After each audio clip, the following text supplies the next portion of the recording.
जय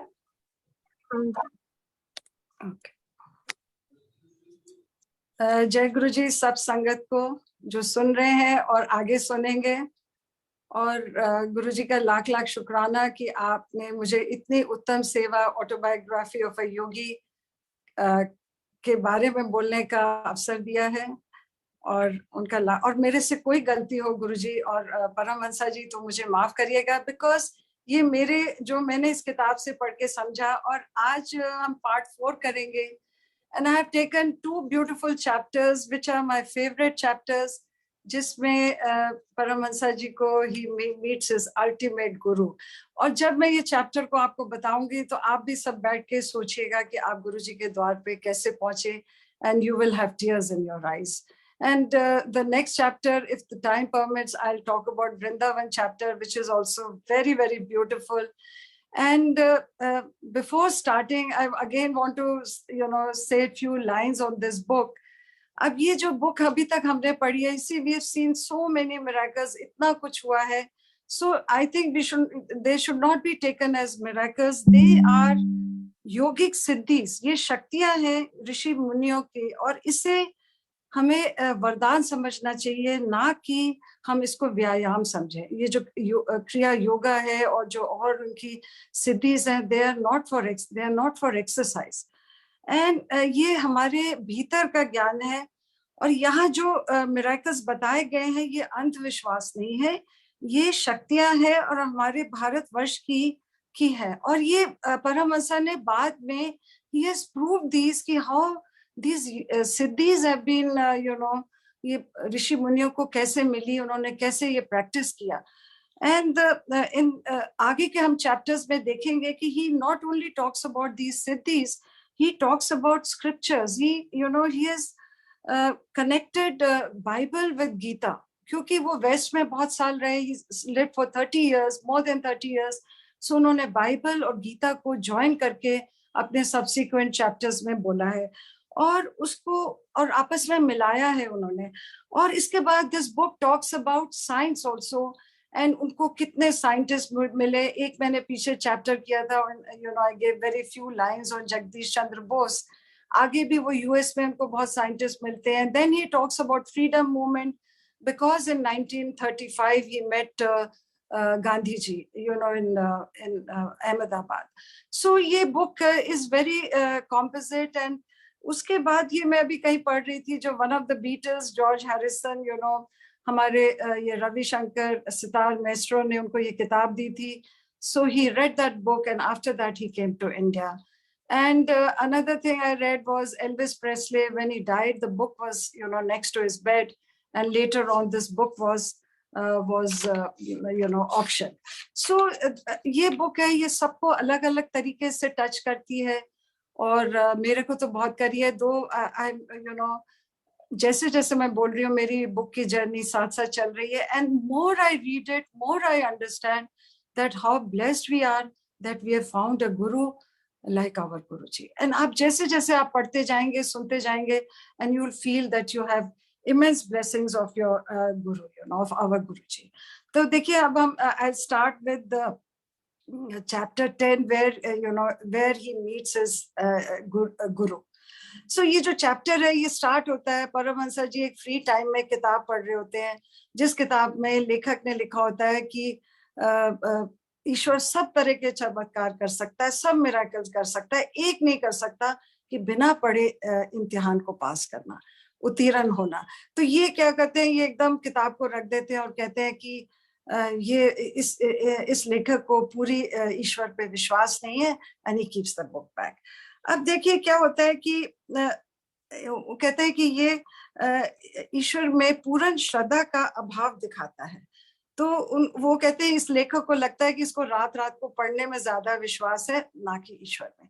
तो since he was so young at that time, and फिर देखिए ये दिखाते हैं कि बताते हैं कि मैं उन्होंने अपने फादर को प्रॉमिस किया था कि मैं हाई स्कूल करने के बाद फिर अपने गुरु को ढूंढने निकलूंगा। तो ये स्कूल जाने की बजाय, ज्यादा स्कूल जाने के बजाय ये कलकत्ता के स्नान घाटों में घूमते रहते थे और सुनसान सड़कों पे रात को जाते थे और शमशान घाट में जाते थे और ये कहते थे कि जो ये शमशान घाट में जाने से जो औरों को बहुत भयभीत लगती है, बहुत डर लगता है, ये स्थान योगी के लिए बहुत आकर्षित करता है, क्योंकि जिसको अमर रास की खोज है वे राख, अस्थियों, कंखल से विचलित नहीं होते।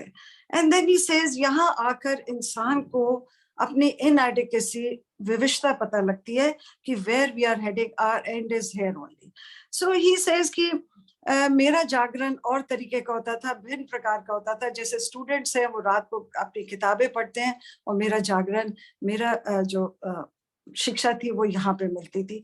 And then he says that अब उनके एग्जाम्स आने लग गए। तो इनको थोड़ा चिंतित हो गए, क्योंकि इनकी पढ़ाई पूरी नहीं थी, इन्होंने पूरे कोर्सेज नहीं करे हुए थे, क्योंकि क्लास में बहुत कम जाते थे। तो ये कहने लगे कि मन में सोचने लगे कि अब जो स्टूडेंट्स हैं, जैसे हम सबको जब इम्तिहान आते हैं तो हम सब बहुत डरते हैं, तो ये कहते हैं कि जितने विद्यार्थी हैं ना, इनको अब भूत प्रेत नजर आ रहे होंगे, जो मैं जाता था, अब उनको ये डरावने चीजें नजर आ रही होंगी, पर वो शांत थे।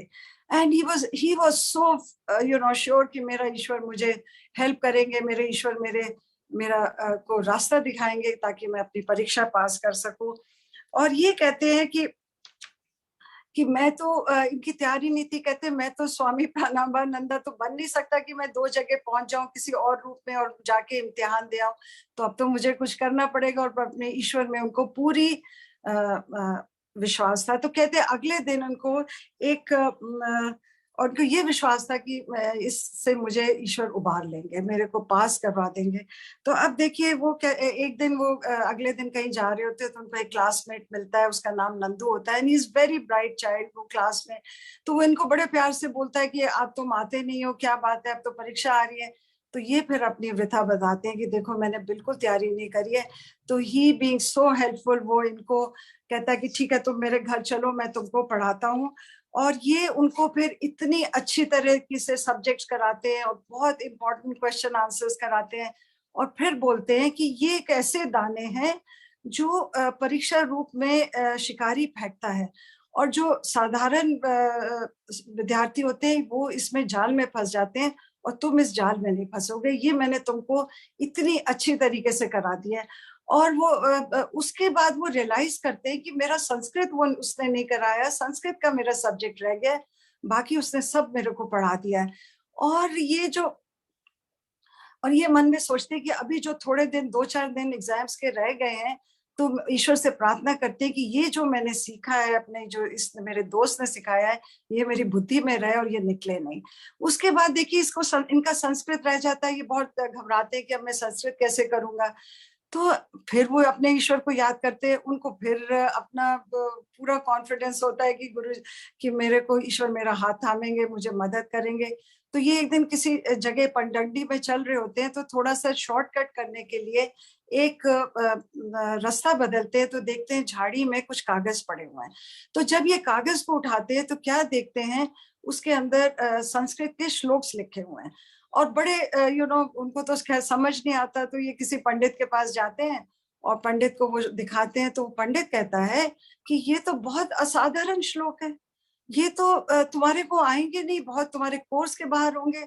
तो ये उनको कहते हैं कि आप मुझे ये सुनाइए। तो कहते हैं कि वो बड़े अपने मधुर कंठस्थ से ये प्राचीन लैंग्वेज, ये भाषा उनको वो रिसाइट करते हैं और उनके कुछ मीनिंग बताते हैं। तो ये कहते हैं कि वो इतनी कठिन थी कि जो उसमें से उन्होंने मीनिंग समझे, सुने, उनके जो कान में गए, कहते हैं जब परीक्षा हुई तो उसमें सिंपलर फॉर्म में ये संस्कृत के वर्ड्स आए थे, जो इन्होंने परीक्षा वो भी पास कर ली पास मार्क्स में। और उसके बाद वो कहते हैं कि मैंने अपनी परीक्षा पूरी पास कर ली, और उन्होंने ईश्वर का शुक्राना किया कि ईश्वर नंदू के रूप में और मेरे संस्कृत के ये कागज के रूप में आके उसने मेरे को बचाया।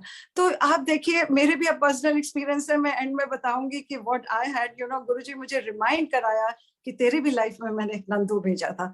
उसके बाद देखिए ये क्या करते हैं कि अब इनका एग्जाम्स खत्म हो जाते हैं, ये पास हो जाते हैं। तो इन्होंने ये अब इनको ऑफिशियली हो जाता है कि अब मैं अपने पिताजी से बात करूंगा कि मुझे अब जाना है। और ये ईश्वर का ये को नमस्कार करते हैं कि आपने दोहरी लीला खेली और भक्त को उबारने के लिए। 2 बार आपने अपनी लीला खेली मुझे उबारने के लिए। उसके बाद बड़ा इंटरेस्टिंग इन्होंने बोला है कि उनको उस लेखक की याद आई जिसने कहा था कि बिना पढ़े एग्जाम पास कर सकते हो। तो कहते हैं जब उसको पता लगेगा कि मैं रात को शमशान घाट में जा जाके घूम के ये एग्जाम मैंने पास किया है, तो कहते हैं उनको लगेगा कि उसकी तो उलझन और बढ़ जाएगी। तो दिस इज, एंड वो हंसने लग जाते हैं, अपने मन में जोर जोर से हंसने लग जाते हैं। और उसके बाद दिखाते हैं कि अब ये now he feels that he can talk to his father about going। तो ये अपने फादर को बोलते हैं, पर इनका अपने घर में रहने से अपने छोटे 2 भाई एक छोटी बहन से इतना प्यार हो जाता है कि इनके लिए इनको बहुत मुश्किल लगती है कि घर में कैसे छोड़ूंगा। और इनके फादर भी इनको इमोशनली कहते हैं कि बेटा मत छोड़ो, तुम यहीं रह के पढ़ो और तुम्हारा गुरु तुम्हें मिलेगा। तो एक दिन क्या करते हैं कि ये फिर अपनी अटारी में जाते हैं, एटिक में जहां इनको माता ने दर्शन किए थे, वहां जाके ये बहुत रोते हैं, सिसक सिसक के 2 घंटे रोते हैं।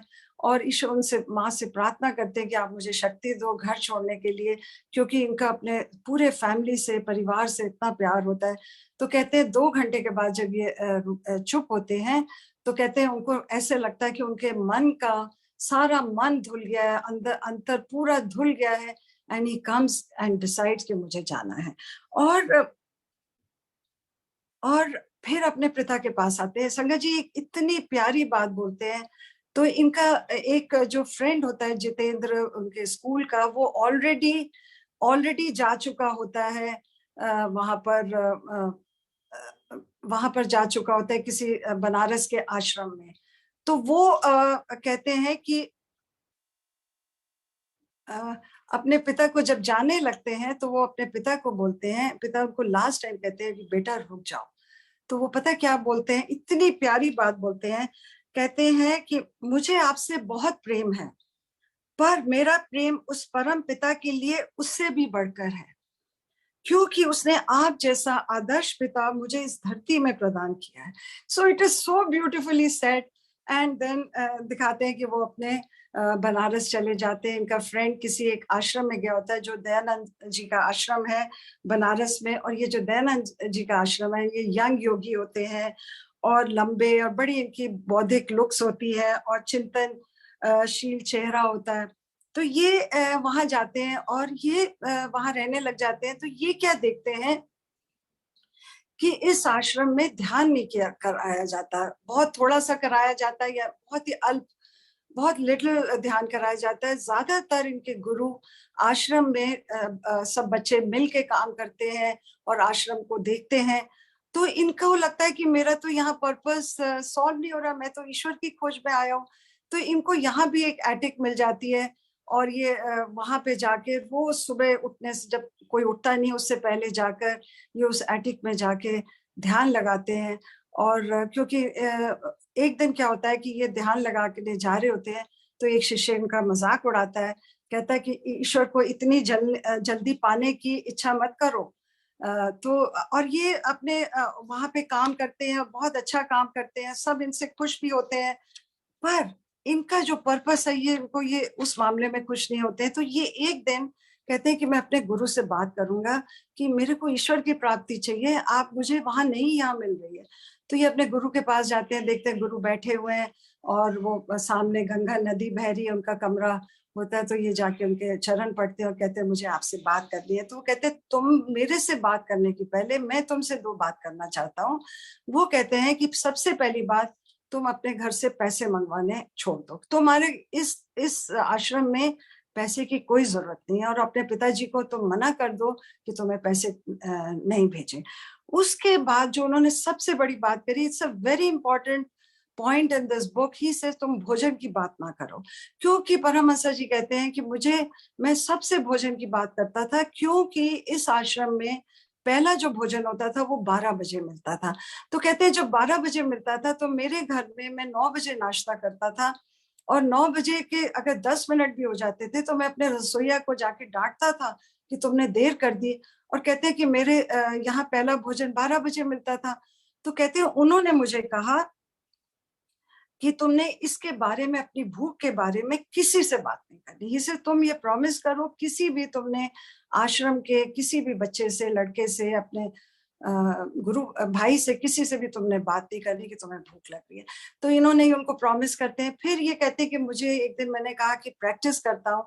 कहते हैं मैंने 24 घंटे का उपवास रखा, कुछ नहीं खाया। और उसके बाद कहते हैं अगले दिन जब 12 बजने लगे तो इनके गुरु बाहर कहीं गए हुए थे। तो कहते हैं कि मुझे मेरे दोस्त ने आके बोला कि गुरुदेव की ट्रेन लेट है और अब भोजन तभी रखा जाएगा जब गुरुदेव आएंगे। तो कहते हैं कि मैं इतना परेशान हो गया कि मेरे को तो इतनी भूख लग रही थी कि ईश्वर मेरी पेशेंस टेस्ट कर रहे हैं। कहते हैं 1 घंटा बीत गया, 2 घंटे बीत गए।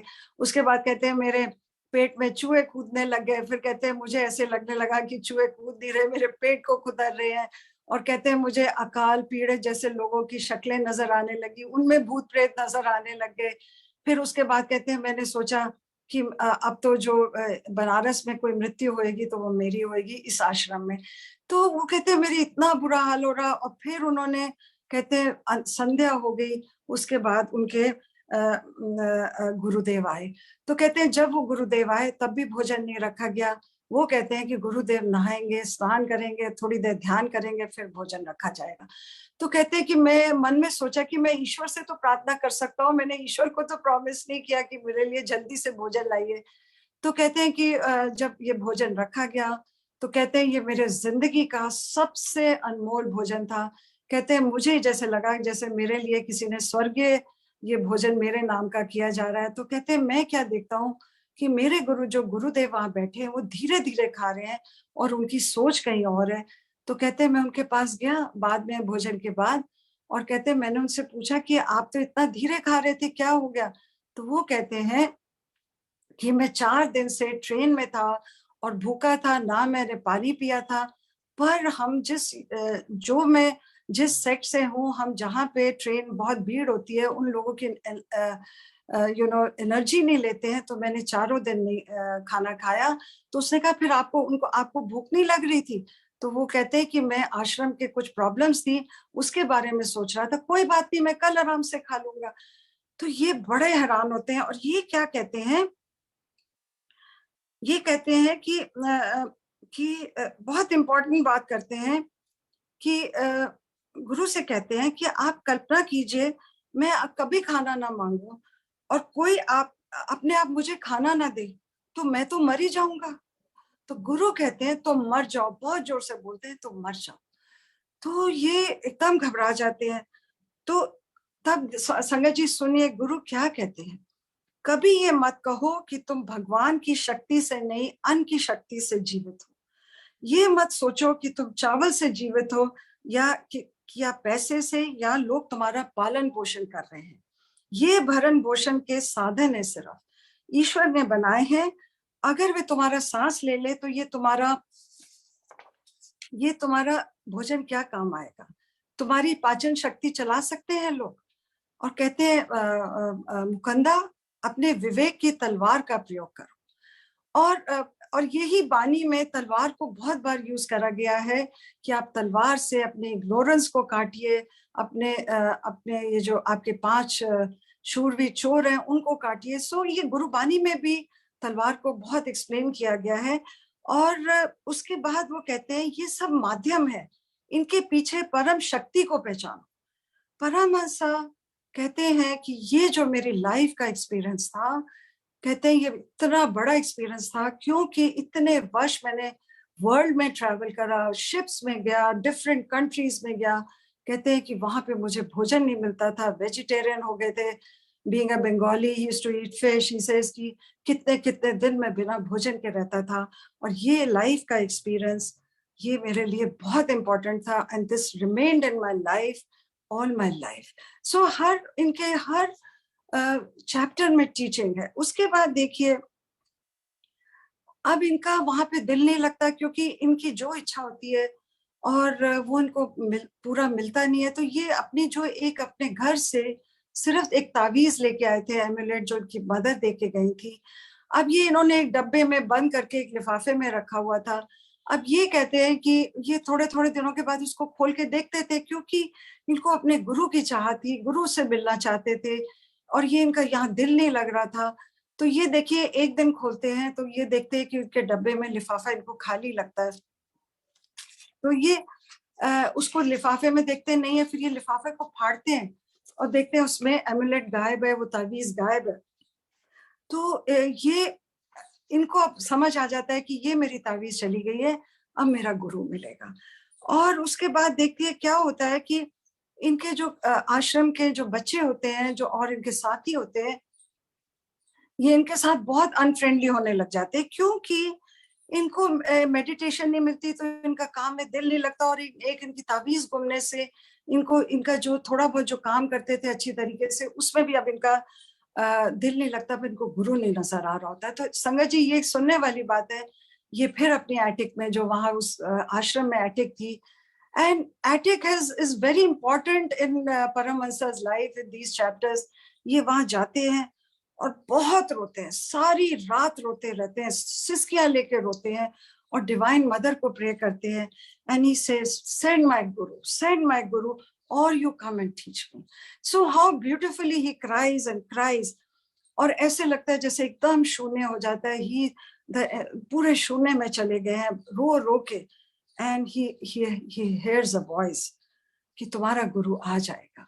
संगत जी, it is so beautifully described। And अपनी इस जब ये रो रहे होते हैं तो इतनी देर में चुप होते हैं, तो नीचे से एक बच्चे की इनके आश्रम इनमेट, हुबू करके नाम होता है, उसकी बड़ी जोर से आवाज आती है कि नीचे आओ।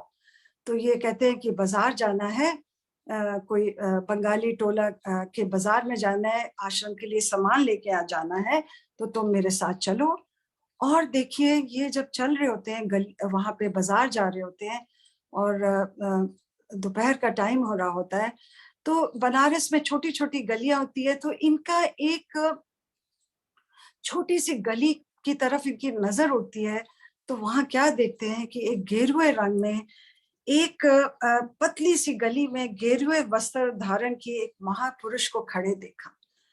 उन्हें ऐसा लगा मानो मैं उन्हें युगा युगांतर से जानता हूं, पर फिर संशय हो गया, फिर डाउट हो गया। एंड फिर ये आगे चलने लग गए। अब ये थोड़े से कदम आगे चले तो क्या होता है कि इनके पैर बिल्कुल धरती पे चिपक जाते हैं, और इनका पैर हिलता नहीं है, या आगे एक कदम नहीं रख पाते। इनका दोस्त कहता है कि क्या हो गया तुम्हें? तो ये इनके हाथ से थैला पकड़ता है, ये फिर एक थोड़े से कदम चलते हैं, इनके फिर कदम वहां पर चुंबक की तरह, जैसे कोई चुंबक उनको खींच रही है। Some magnet is pulling him and he could not, और वो एकदम अपने बैग को उसको पकड़ाते हैं नीचे फेंक के, और उल्टा वो भागते हैं वापस। चलो, मान जैसे उनके पंख लग गए हैं, और भागकर उस पतली गली में जा पहुंचते हैं, और वे उस शांत मूर्त को देख रहे हैं। और परमहंसा जी उनके चरणों पे जा गिरे, और ये दिव्य चेहरा उन्होंने 1000 बार अपने बहुत दर्शनों में ये उन्होंने देखा था। He had seen him in his dreams many times, और ये चेहरा उनको नजर आता था। और संगत जी, सुनने वाली बात है, गुरु क्या कहते हैं, मैं कितने वर्षों से तुम्हारी प्रतीक्षा कर रहा था। और दोनों चुप हो जाते हैं। वो बंगाली में बोलते हैं, they both went in silence। उनके वो मन की वो आवाज से दोनों बात करते, they were communicating in silent chat। और उसके बाद परमहंस जी कहते हैं कि वे समझ गए थे कि गुरु ईश्वर को जानते हैं, और मेरी मंजिल वही है और यही है, और वे मुझे वहां तक लेके जाएंगे।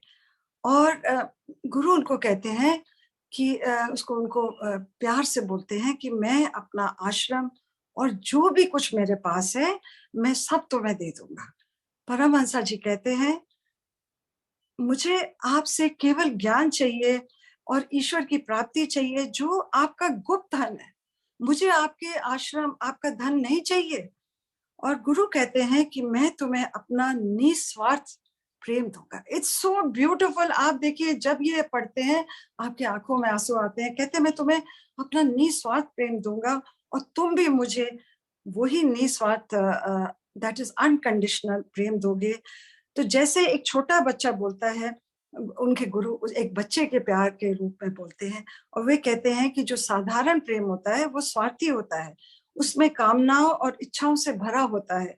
और जैसे हम गुरुजी से सब मांगते रहते हैं, ये हमारा स्वार्थ लव है उनके लिए, कि आप हमारे लिए ये कर दीजिए, आप हमारा ये काम करिए। We have to surrender to him. और तो कहते हैं तुम जब मुझे अपना प्रेम दोगे, ऐसा अनकंडीशनल प्यार दोगे, और प्रेम में कोई शर्त नहीं होती है, कोई सीमा नहीं होती, कोई परिवर्तन नहीं होता। देखिए, परिवर्तन नहीं होता, द गुरु सेज दैट।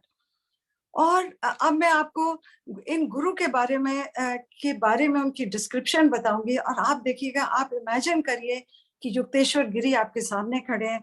वो कहते हैं ये जो गुरु थे ये शांत, तेजस्वी, उनकी दाढ़ी, लहराते केश, और 55 इयर्स के थे, पर उनका जो शरीर था बहुत कठिन बलवान लगता था, और उनमें शरीर युवकों की चपलता थी। The energy was of young people.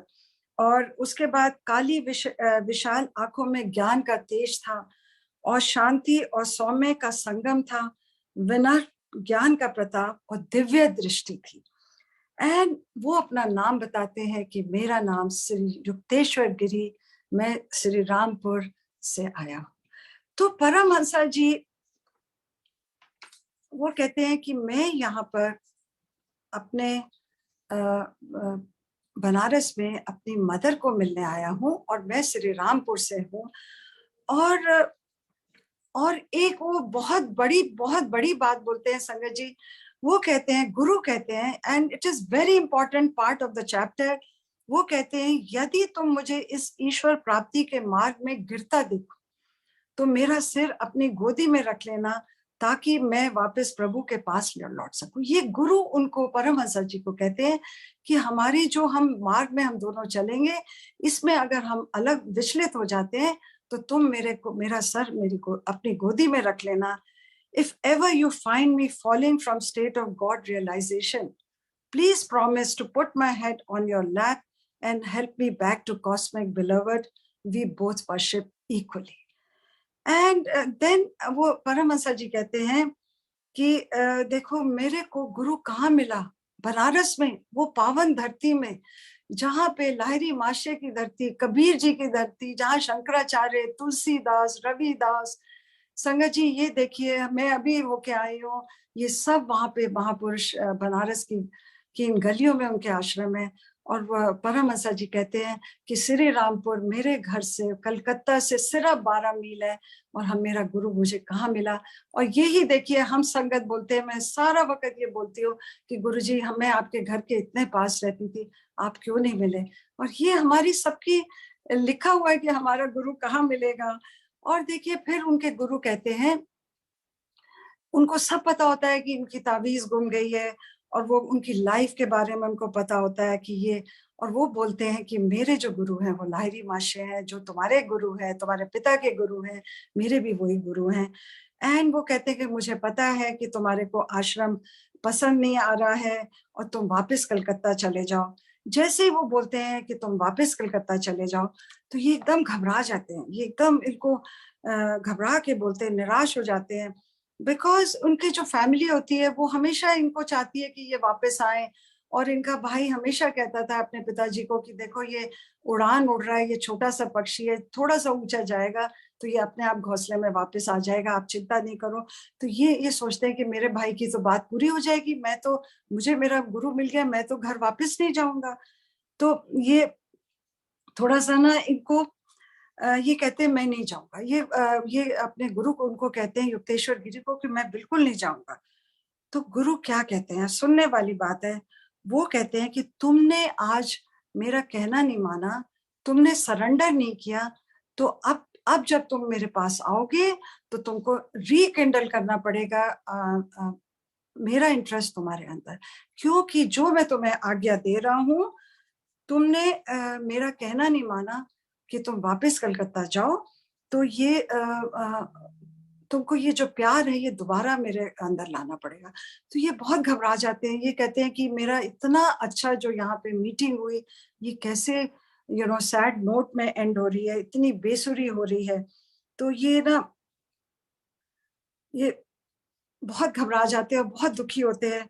तो कहते हैं कितना इनके आंखों में से आंसू आने लग जाते हैं कि ये मेरे से कितनी बड़ी गलती होगी। और वो कहते हैं तुम कलकत्ता जाओ, और कहते हैं ना जैसे चिड़िया गंभीर होकर कलकत्ता की तरफ उड़ पड़ी। So this chapter ends here. और उसके बाद ये हमारा जो नेक्स्ट चैप्टर है, इस चैप्टर में the most beautiful two teachings I learn कि कंट्रोल योर जो हम फूड का हम हमेशा सोचते हैं, secondly how he meets is guru. So आप भी याद करिए कि आप गुरु जी के द्वार पे कैसे पहुंचे थे। I will share how I reach this dwar. और अब ये देखिए जो नेक्स्ट चैप्टर है, this is chapter 11, two penniless boys in Vrindavan. ये भी बहुत सुंदर चैप्टर है। और ये जो दो चैप्टर्स हैं, what do they indicate? They indicate utmost faith in God, utmost, इतना ज्यादा उनके अंदर अपने ईश्वर के ऊपर अटल फेथ होता है कि कोई उनको विचलित नहीं कर सकता। अब देखिए जब ये, और इनके गुरु कहते थे, बोल के गए थे कि तुम 4 हफ्ते के बाद मेरे कलकत्ता जाओ और 4 हफ्ते के बाद तुम मेरे आश्रम में आना। अब देखिए ये अपने आश्रम जो बनारस के चले जाते हैं, वहां थोड़े दिन रहते हैं, 3 हफ्ते रहते हैं, इनका दिल नहीं लगता और बहुत लड़ाई हो जाती है। और ये बहुत रोते हैं कि मेरे पास तो पैसे भी नहीं है। तो ये इनका जो दोस्त होता है जितेंद्र, उसको बोलते हैं, तो वो कहता है कि मेरा भी दिल नहीं लग रहा, चलो हम यहाँ से भाग चलते हैं। तो दोनों ये आश्रम से भाग लेते हैं। इनका गुरु भी आश्रम से बाहर कहीं गए होते हैं, ये दोनों वहां से निकल जाते हैं। अब देखिए जो इनका फ्रेंड होता है, ये कहता है कि मुझे आगरा जाना है ताजमहल देखने, क्योंकि परमहंसा के जो बड़े ब्रदर होते हैं, वो अनंत जो होते हैं, उनकी आगरा में पोस्टिंग हो जाती है। और वो भी PW वही रेलवेज में जॉब करते हैं। तो वो इनके घर अपने भाई के घर पहुंचते हैं। तो वहां पे देखिए क्या होता है, उनके भाई जब इनको देखते हैं तो कहते हैं तुम वापस आ गए हैं, और कहते हैं कि तुम्हारे हमारे पिताजी जायदाद से वंचित कर देंगे। बिना पैसे के जीना कोई आसान नहीं है। तुमको भीख मांगनी पड़ेगी, तुमको सड़कों पे की खाक छाननी पड़ेगी जो तुम गुरु के लिए ढूंढ रहे हो। और तुम्हारी कितनी लंबी उम्र है, तुमको नहीं पता कि कितना कठिन है जिंदगी। और भाई कहते हैं कि brother says father will disinherit you, money first, God can come later, life may be too long। तो परमहंसा क्या कहते हैं, ईश्वर पहले, God first, I will seek my inheritance from him, then you, then father, money is a slave, और life में भी short, कि मेरी जिंदगी छोटी हो सकता हो। और भाई कहते हैं तुम तो वापस आ गए। तो वो कहते हैं मैं वापस नहीं आया हूँ, मैं अपने गुरु को खोज के आया हूँ, और मैं अभी वहां मुझे जाना है। तो और मैं अपनी दोस्त की वजह से आया हूँ, क्योंकि वो आगरा देखना चाहता था, वो ताजमहल देखना चाहता था। तो मैं तो अभी यहाँ से श्री रामपुर जाऊंगा अपने गुरु के पास, मैं कलकत्ता नहीं जाऊंगा। और आपकी बातों का मुझ पर कोई असर नहीं होता। आप तो मुझे बनारस में एक पंडित के पास भी ले गए थे, जिससे मैं बचा। तो वो कहते हैं हाँ, ये मेरे से गलती होगी कि मैं तुमको पंडित के लेके गया, पर क्योंकि मैं तुम्हारा बड़ा भाई हूँ और बड़ा भाई पिता के समान होता है, तो मेरा ये हक है कि मैं तुम्हें समझाऊं। तो कहते हैं कि अगले दिन ये फिर भी अटल रहते हैं। कहते हैं अगले दिन सुबह सुबह जब ये नाश्ता कर रहे होते हैं, तो ये क्या देखते हैं कि इनके जो ब्रदर हैं, ये बहुत किसी डीप थॉट पे हैं। तो वो कोई प्लॉट हैच कर रहे होते हैं। तो वो कहते हैं कि मैं तुम्हें एक चैलेंज देता हूं, अगर ये तुम पूरा करोगे तो मैं आगरा का सबसे हैरान इंसान होऊंगा। और वो उनके आगे क्या बोलते हैं कि मैं तुम्हें यहाँ से थोड़ी दूर वृंदावन है, और तुम्हारे को ट्रेन में 1 वे की टिकट देता हूँ तुम दोनों को, और तुम वहां पे जाओ, और तुम्हारे को 1 पैसा मैं साथ नहीं दूंगा, और कोई तुमने किसी से खाने के लिए और पैसे के लिए भीख नहीं मांगनी है। किसी से तुमने बात नहीं करनी इस बारे में कि तुम भूखे हो या तुम्हारे पास कुछ है नहीं, और तुमने खाना भी खाना है और घूमना भी है, पर बिना किसी को बोले। और उसके बाद रात को 12 बजे से पहले तुमको घर में वापस आना है। अब आप ये देखिए कि संगत जी, वो this is look so impossible, पर उनका इतना विश्वास होता है। वो उनको कहते हैं, अपने भाई को कहते हैं, हाँ मैं मेरे को कोई डाउट नहीं है, मैं ये ना मुझे कोई डर है। और वो फिर अपना पिछला याद करते हैं कि मेरे ईश्वर ने मुझे कितनी दफा बचाया, जब मेरे को कॉलरा हुआ, मेरे को तावीज मिली, मेरे को पंडितों से बचाया, मेरे को माँ के दर्शन करे, मेरे को इम्तिहान में पास कराया, और सबसे बड़ा जो मेरे ईश्वर ने मेरे पे कृपा करी कि जो मेरे को मेरा गुरु को मिलवाया। और जो मेरे लिए सबसे बड़ी है, अभी वो ये याद करते तो इसमें भी मेरे गुरु मेरी रक्षा करेंगे। तो ये देखिए, इनके ब्रदर इनको स्टेशन पे ले जाते हैं दोनों को, और इनका जो दोस्त होता है वो कहता है भैया प्लीज 1-2 रुपए दे दो, क्योंकि कल को हम कहीं गुम गए तो हम आपको तार कर सकें। और वो कहते हैं कि मैं कठोर नहीं हूँ, पर मैं तुम लोग को समझा रहा हूँ, ये मेरा समझाने का तरीका है। तो ये देखते हैं, ये दोनों ट्रेन में बैठ जाते हैं, और उसके बाद जैसे ही ट्रेन में बैठते हैं, थोड़ी देर ट्रेन चलती है, तो इनका दोस्त तो नेचुरली बहुत डाउटफुल होता है। तो वो उनको कहता है कि देखो मुझे तो अभी से भूख लगने लग गई है, कहाँ से खाना मिलेगा, कैसे करेगा, हम तो मकबरा ताजमहल देखने आए थे, अब मेरा भी यहाँ पे मकबरा बन जाएगा, मैं कैसे रहूंगा, मैं तो मर जाऊंगा भूख में। तो इतनी देर में देखते हैं कि कंपार्टमेंट खुलता है और दो दो व्यक्ति आते हैं और इनके साथ बैठ जाते हैं, फेलो ट्रैवलर्स। तो वो इनको कहते हैं कि बच्चों, तुम लगता है कि तुम घर से भाग के आए हो। तो ये कहते हैं आपको इससे क्या मतलब, और ये चुप होते हैं, जवाब नहीं देते, क्योंकि इनको बोला गया होता है कि तुमने अपनी वृथा नहीं बतानी किसी को। तो ये कहते हैं कि उनके जो जो दो जने होते हैं, वो कहते हैं कि लगता है कि ये जो वृंदावन का जो चित चोर है ना, ये तुमको खींच रहा है अपनी ओर, तभी तुम दोनों बच्चे वहां जा रहे हो, और मैं भी उसी का प्रेमी हूँ, और मैं भी उस चित चोर का प्रेमी हूँ। और ये फिर देखते हैं कि ये वृंदावन पहुंच जाते हैं, स्टेशन पे खड़े होते हैं। अब ये उनका फिर दोस्त डाउट करने लग जाता है, ये खड़े होते हैं, सोचते हैं कि अब क्या, कैसे, कहाँ जाए। इतनी देर में देखते हैं कि ये जो दो फेलो पैसेंजर्स होते हैं, without even letting them say anything, इन दोनों का हाथ पकड़कर खींच के इनको टांगा पे बिठाते हैं और एक आश्रम में ले जाते हैं। और वहां आश्रम की जो लेडी होती है, गौरी माँ का नाम होता है, ये उन दोनों को लाके खड़ा कर देते हैं, और ये कहते हैं कि मैं आपके लिए 2 बालक लाया हूँ, मैं दो, वो युवराज को तो नहीं ला सके हम, ये 2 बालक को लाया हूँ। जैसे ही मैंने इनको देखा, मुझे ये कृष्ण भक्त लगे, और मैं उनकी तरफ खिंच गया। तो वो कहते हैं कि ये जो आश्रम में इनको लेके गए, ये आश्रम में 2 युवराजों ने आना था भोजन के लिए, जिन्होंने लास्ट मोमेंट पे वो इन इन लड़कों के साथ आना था।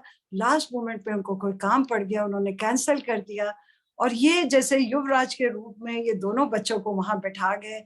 और देखिए, वो कहते हैं कि वो जो गौरी माँ थी, उन्होंने इनको पंखा झला, प्यार करा, और इनको कहने लगी मैंने इतने पकवान बनाए हैं, क्योंकि ये जो युवराज है, ये हमारे आश्रम में बहुत वो देते हैं, दान करते हैं। तो उन्होंने 30 चीजें बनाई हुई है संगत जी। वो कहते हैं कि इतना खाना, इतने व्यंजन बने हुए, 30 व्यंजन बने हुए, और ये खा रहे हैं। और इनका जो दोस्त होता है, ये कहता है, हैरान हो जाता है।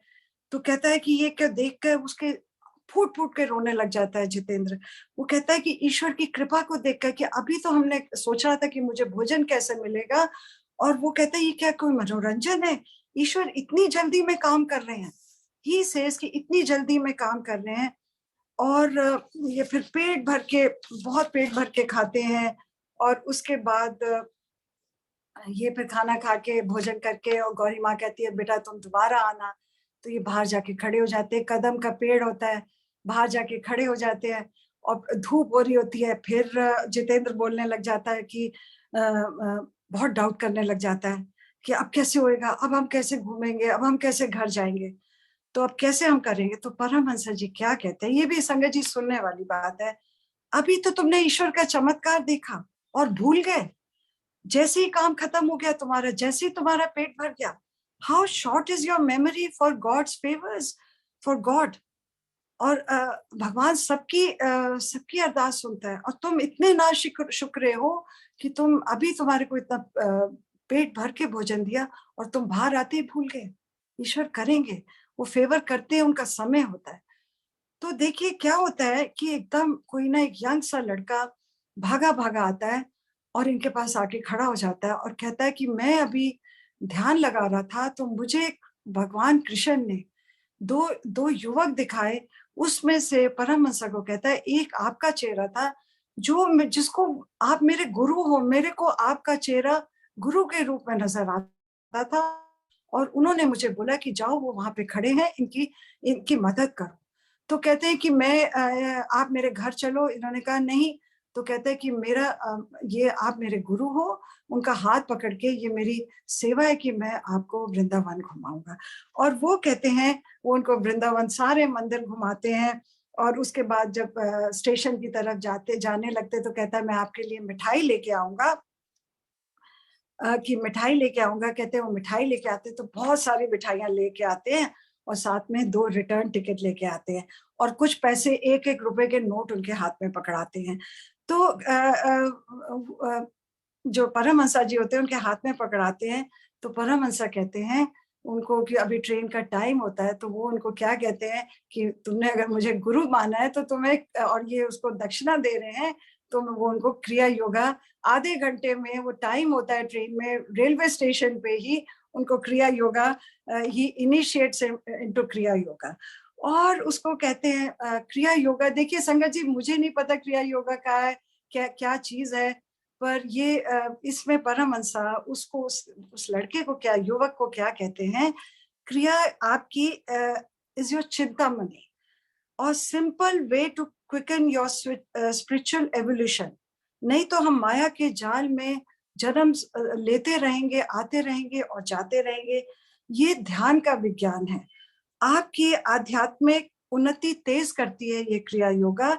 और इसे परमहंसा जी ने एरोप्लेन की गति से तुलना की है, ना कि बैलगाड़ी से।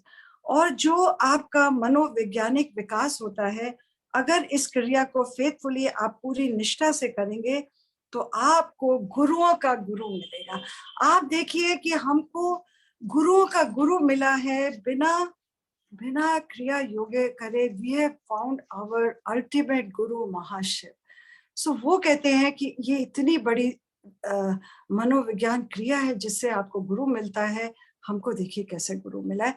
तो more you hear and more we should thank our guru ji, that आपका शुक्राना कि आपने हमारा हाथ थामा, और आप कभी हम आपका साथ ना छोड़ें। अब देखिए संगत जी, मैं अपने एक्सपीरियंसेस इस 2 चैप्टर में बताऊंगी कि मेरे क्या एक्सपीरियंसेस हैं। आप देखिए, जब आप अपनी लाइफ में बैकवर्ड जाएंगे, और मैंने यही अपनी जर्नी में सीखा, मैं जब भी बैकवर्ड गई हूँ, मेरे लाइफ के बहुत डिफाइनिंग मोमेंट्स थे, which I realise that now I realise that there was a power who saved me. जैसे परमहंसा ने इतने इंसिडेंट्स बताए कि बीमारी से बचे, और उनको, और यही सब मेरे लाइफ में मैंने रियलाइज किया कि ये सब गुरुजी ने मुझे दिखाया। अब देखिए मेरी भी लाइफ में एक नंदू आया while I was in class 11th। हमारे टाइम में क्लास 11th होती थी। I was in weak in math, science student. देखिए 2 महीने पहले एक मुझे स्टूडेंट आता है, पीएचडी कर रहा था दिल्ली आईआईटी में, वेरी पुअर स्टूडेंट। उसके कोट पे पैचेस होते थे, और मुझे उसकी शक्ल अब बड़ी अच्छी तरह याद है, जो गुरुजी ने मुझे आज याद कराई कि देख मैंने उसको भेजा था। संगत जी, उसने 2 महीने मुझे वही रट्टा इतनी अच्छी तरह मेरे को मैथ्स कराया, with the result that I got very good marks, first division, and I got into the college of my choice. And ये देखिए गुरुजी ने मुझे कल याद कराया व्हाइल आई वाज राइटिंग कि ये तेरे लिए नंदू था। कि और ये कहाँ से, अब मैं याद करती हूँ ये कहाँ से आया मुझे नहीं पता, और उसने मेरे को ये मेरी को एग्जाम पास कराया। सो आप भी जाइए पीछे अपने बहुत इंसिडेंट्स में, आप रियलाइज करेंगे कि ये गुरुजी ईश्वर आपके लाइफ में हमेशा थे और आपको थाम रहे थे, और जो हम इस जिंदगी में अब तक पहुंचे हैं ये उन्हीं की कृपा से पहुंचे।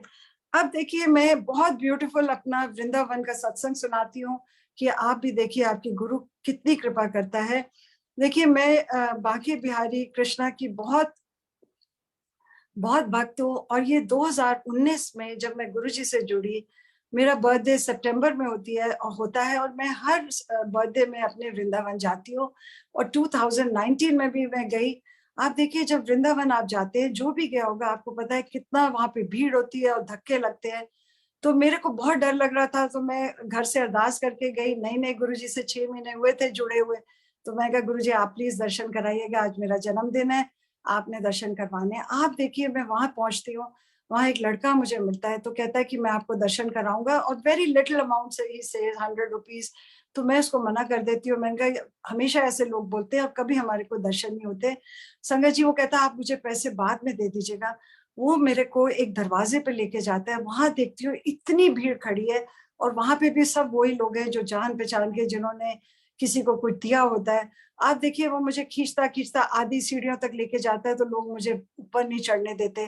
फिर मैं थोड़ा आगे चढ़ती हूँ, then I remain stuck there. और वहां पर मुझे इतनी चिंता होती है कि अभी यहाँ पे कपाट खुलेंगे, दरवाजा खुलेगा और पीछे से इतना धक्का आएगा और मैं कहाँ गिरूंगी मुझे नहीं पता। आप देखिए संगत जी उस टाइम क्या होता है कि वहां पर आके वो दरवाजा खुलता है, एक पंडित अंदर से आता है, और मोस्ट प्रोबेबली उस लड़के ने किसी को शायद अंदर फोन किया होगा, पर मेरी कोई औकात नहीं है। वहां कम से कम 200-250 लोग खड़े थे।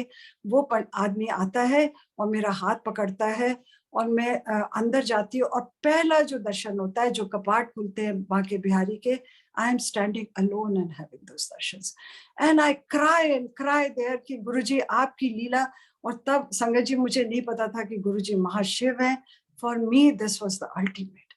कौन, किसने, उस लड़के ने किसको फोन किया, कौन इन्फ्लुएंस हुआ, किसके दिमाग में डाला, और कैसे उसने मुझे पहचाना जहां पे 250-300 लोग खड़ा है, और वो मेरे को पहले दर्शन हुए।